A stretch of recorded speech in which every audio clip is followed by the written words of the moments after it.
getting answers for Western Massachusetts. This is Western Mass News on ABC 40. 10 years ago. We have a building that collapsed, 33 L Street. A day first responders will never forget.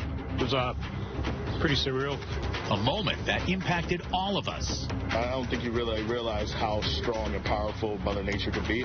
If you weren't affected directly by the tornado, you know someone who was. The community looking back on that scary day. It sounded like 30 trains coming in at once. I know that for me, the trauma never goes away. But in times of disaster, the resilience of Western Massachusetts shining through. And the next day, people just started coming and saying, okay, let's clean up. A community rebuilt 10 years later. Western Mass News at 5 starts now on ABC 40. Good Tuesday evening, everyone. Thanks for joining us. I'm Chris Pisano. And I'm Jordan Jagalenzer. We have a lot on tap for you tonight as we mark the 10th anniversary of the June 1st tornado. And I'm Dave Mattson in for tonight's special broadcast.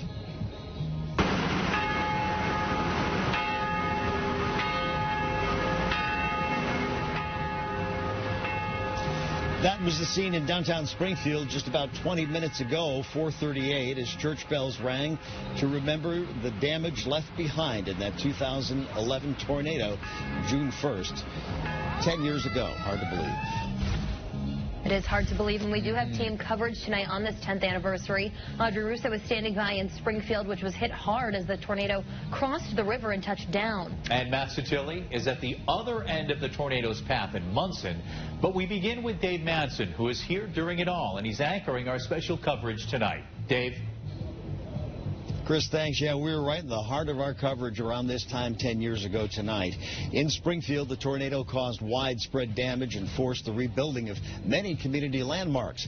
Western Mass News reporter Audrey Russo live in downtown Springfield to tell you more about that. Audrey? As you just heard those bells ringing, city officials had a moment of silence and a short commemoration here in downtown a short while ago at 4:38, which is when the tornado passed over Springfield. Now, where I'm standing here at City Hall, that was left mostly unscathed 10 years ago, but the damage to the south end was much more costly, and nobody knows that better than the executive director of the South End Community Center. When most people think of the 2011 tornado, the sights and sounds of damage come to mind. Wesley Jackson remembers the smell. Like dust and dirt. We did have a gas leak. Jackson had rushed to get everyone from the South End Community Center safely corralled in the basement. He's executive director now, but that day he was running programs for adults and kids. Coming from the south, you're like, oh, tornado warnings and watches is something serious. And it caused serious damage, bringing part of the center's roof down while everyone was in the basement, all in a matter of minutes.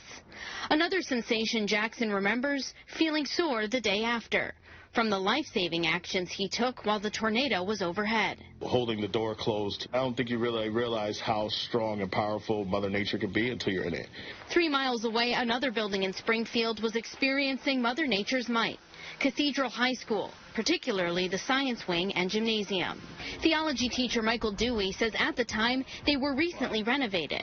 So it's all brand new, state-of-the-art, and the tornado really tore into those two parts. 10 years later, the sights and sounds of Springfield have changed. 2 local Catholic high schools merged, which Dewey says was a move in the right direction. Pope Francis Prep is that huge change. MGM's casino now stands in the old South End Community Center's place. And while the new building on Marble Street went up quickly, Jackson says it was difficult losing the center for even a day. We missed a generation of kids, like the kids that were like 5, 6 at the time. We were gone for like 7 years, really, not being able to provide all the services we wanted to. Coming up on Western Mass News at 6, we'll hear from a Springfield homeowner who reflects on the damage that was done to his home and his neighborhood and how far we've come as a city. Live in Springfield, Audrey Russo for Western Mass News. Audrey, thank you. Well, that tornado, as it left Springfield, headed towards Munson. And in that town, the tornado threw the entire town, destroying homes, businesses, dropping trees, and doing so much more damage. Extensive damage was done to the historic First Congregational Church, toppling its landmark steeple. But that didn't stop parishioners from rallying together following that disaster. Western Mass News reporter Matt Tilly continues our team coverage live in Munson with more on that tonight. Matt? Yeah, Dave, people will gather here for a ceremony at about 5:30 in remembrance of the tornado that ripped through this very path 10 years ago today. I spoke with the former parish commissioner who said that he remembers that day vividly, and it was a day that will forever change his life.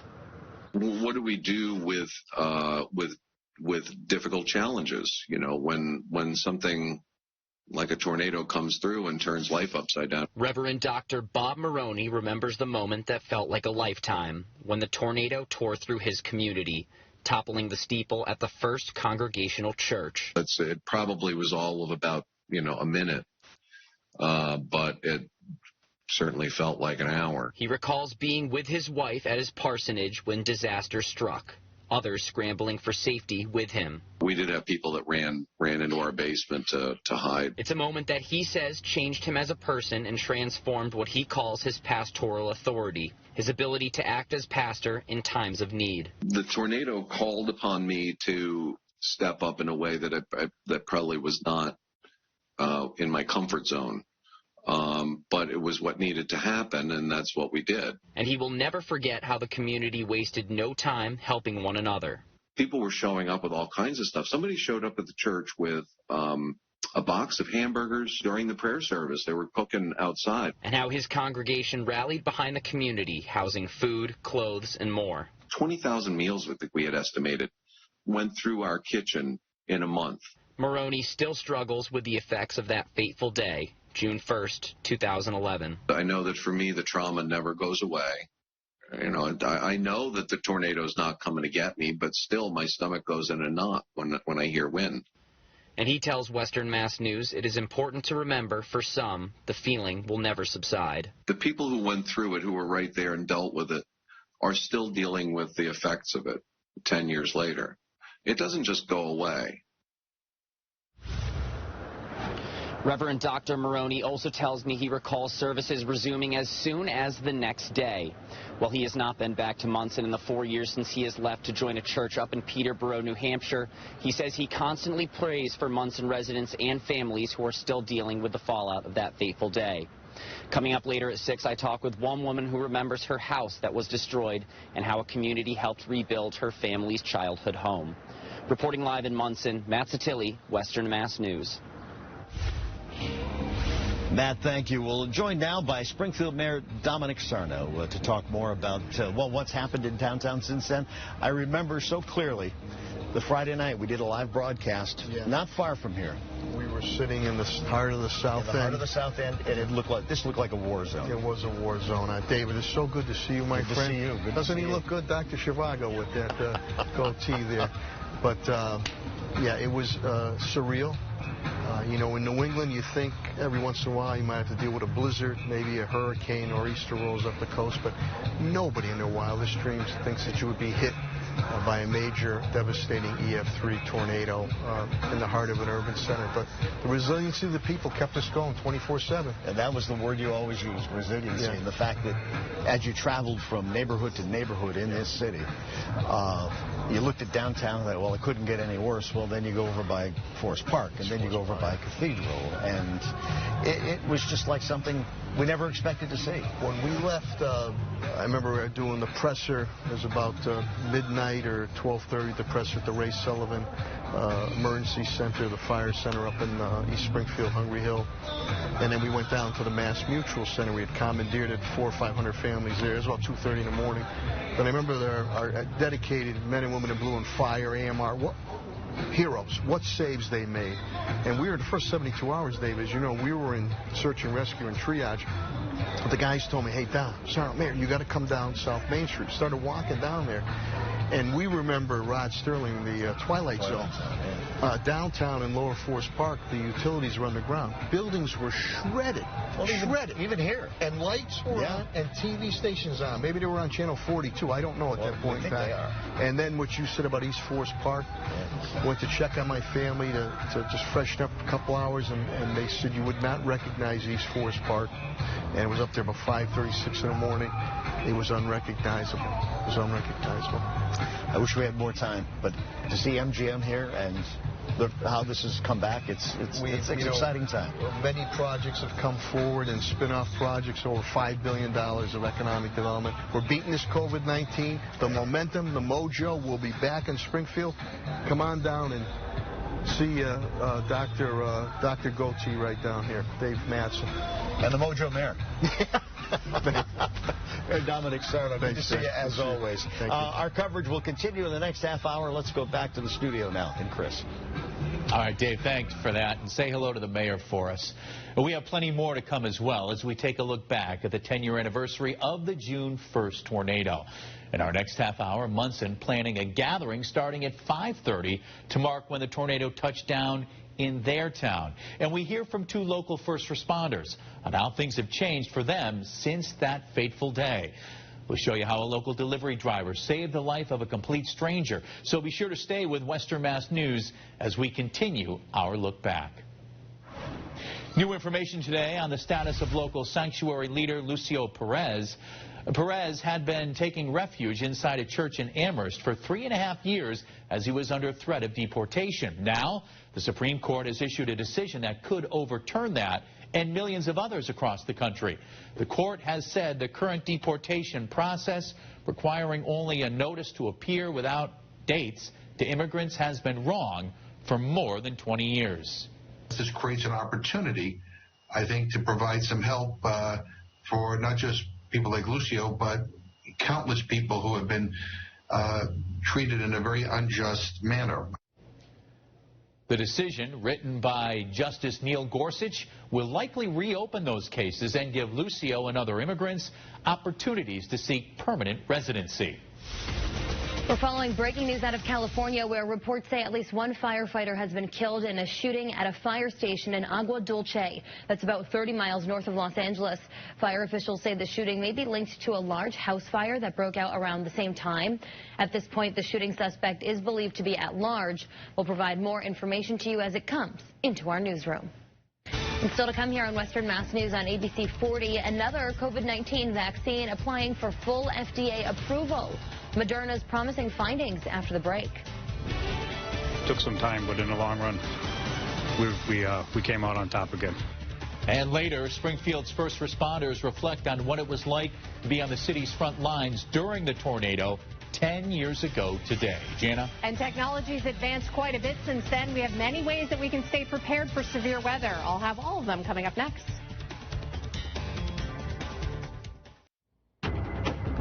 As we continue to look back at the June 1st tornado, it's important to remember what we've learned from that event, to always be prepared. Since 2011, we've seen significant changes in technology that help us forecast storms better, but we've also seen changes on how we can get life-saving information when these storms actually hit. There's so many ways to get severe weather warnings these days that we should never be caught off guard. In addition to having a safety plan, having disaster kits in your home and in your car, which are always very important year-round, not just for, a tornado threat or anything like that. We need them in severe weather, severe winter weather as well. You want to be sure that you have a way to get the alerts. That is the most important thing. Computers, tablets, and of course your cell phone, these are probably used the most, and they're very good at getting severe weather as well as your forecast information. There's also a lot of apps, including the Western Mass News app, where you can sign up to get severe weather alerts. You simply go to the menu, select notifications, and check off severe weather alerts, and it will always alert you when a warning is issued in your area. In addition to that, the Wireless Emergency Alert System, implemented in 2012, allows the National Weather Service to send severe weather alerts to your phone for tornado and flash flood warnings using your GPS signal. And another tool that should be in every house, in my opinion, is that NOAA weather radio. It's inexpensive, and it can go off day and night especially, which can help to keep you prepared even when you're not expecting severe weather. And as we all know, that can definitely happen. So let's take a look at your forecast. As far as what we're dealing with today, it's pretty nice. Naturally, now that we have begun the month of June and our holiday weekend is over, the weather has really improved. We have good sunshine out there now. We're at 78 degrees. Today's the start of meteorological summer. We base this on temperature cycles. We also base it on our calendar. It's just easier to keep statistics and weather records when we combine the seasons into 3-month increments. So from June 1st to August 31st is meteorological summer. The actual start to summer is happening on June 20th, which is now down to 19 days away. When we look at our June almanac numbers, typically, we're in the 70s to lower 80s. That's our average. But, of course, we can see huge swings. Our highest temperature on record, 102, set back on the 26th in 1952. We typically pick up around 3 to 4 inches of rain as well. So looking at our June temperature outlook from the Climate Prediction Center, we are anticipating another warmer than average month, which has been typical so far this year, and near average precipitation. So we're not expecting anything over the top and hopefully nothing below normal, because with the Memorial Day weekend rain event, we've actually gotten rid of all of our year-to-date deficit, which is fantastic. So here's hoping we can stay on track heading into the summer season.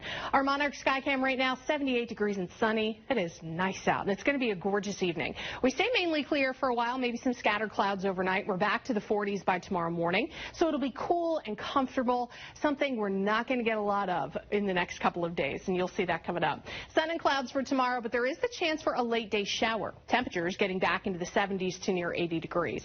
So while most of the day is dry, we're keeping an eye on an approaching warm front, has a couple of showers with it. As that front approaches going into Wednesday, I think our cloud cover will start to increase, and there's the chance for these pop-up showers, maybe a rumble of thunder, but it's looking like it would just be some rain. Very hit or miss, by no means a washout. Thursday, a better chance to see some scattered showers and maybe even an isolated thunderstorm, but also not a washout. Friday, we could still have a few showers around, maybe a thunderstorm, but overall some decent weather days, just some patchy clouds.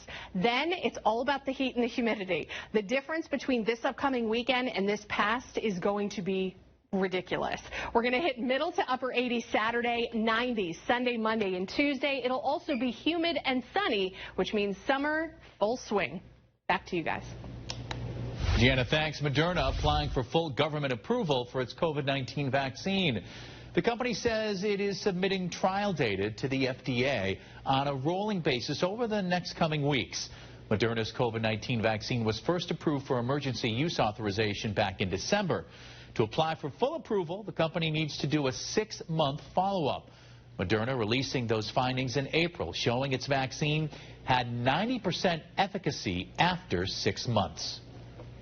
Coming up after the break, shots fired at the Capitol building over the state line in Connecticut. We have the very latest. Welcome back, everyone. Authorities in Connecticut are investigating after someone fired multiple shots at the state Capitol building. Luckily, no one was injured. Governor Ned Lamont believes it was a random act. Our sister station, WFSB, says they saw at least 3 bullet holes, 2 in windows and a third in a light fixture. The military says that the withdrawal of American troops from Afghanistan is between 30 and 40% completed. The U.S. has handed the Defense Logistics Agency nearly 13,000 pieces of equipment, and the Afghan Ministry of Defense more than 6 bases and military assets. President Biden says he wants U.S. service members completely out of Afghanistan by September 11th, which is the 20th anniversary of the terror attacks. Scientists discovering a possible cure for lung cancer. Coming up in your health news, details on the pill that could be the answer for those living with this once untreatable disease. A medical breakthrough is offering new hope to some people with lung cancer. And the FDA approving a new drug 40 years in the making that targets lung cancer, thought to be untreatable. Western Mass News correspondent Will Reeve has the details. Karen Millick looks forward to spending 1 month of every summer with her grandson, Giles. He's the apple of my eye. But in the summer of 2019, she received devastating news about her health. The lung cancer she'd been fighting had spread. I had already did chemotherapy, 40 rounds of radiation, and immunotherapy. And after all of that, I was re-diagnosed to stage 4. It was getting desperate at that time, and she was running out of great options. especially when she has this KRAS mutation driving her cancer. The cancer gene KRAS is behind many cancers in the body. Its ability to mutate and produce rapidly has made it, up until recently, untreatable. A specific KRAS mutation has accounted for 13% of lung cancer cases, including Karen's. In 2019, after nearly 40 years of research, a clinical drug trial for a pill called Lumacris started showing benefits as a potential treatment. With few options left, Karen enrolled in the drug trial at Memorial Sloan Kettering Cancer Center with Dr. Bob Lee, and within months, her stage 4 cancer was disappearing. And it's been remarkable. Her tumor has essentially melted away. It's not even visible on the CT scan. And many people would say this is a remission in layman's terms. I take this pill every day, and now I'm cancer-free. It's incredible. This drug had produced a objective response rate of 37%. This means major tumor shrinkage of more than 30% and at least proven on CT scan a month apart, at least 2 CT scans. In terms of clinical benefit rate or disease control rate or tumor shrinkage rate, we've seen this in about 81% of patients. Last Friday, the medicine used in the trial was FDA approved. Lumacris, a pill developed by Amgen, will now be available to help treat cancers previously thought untreatable. It's a good case to remind us that perseverance is an important part of the process here. For Karen, this means a future of summers with the apple of her eye. Will Reeve, ABC News, New York. Ahead here on Western Mass News on ABC 40, we're listening to first responders as they tell us stories of their June 1st, 2011 experiences, what they remember about that destructive and fateful day. Stay with us.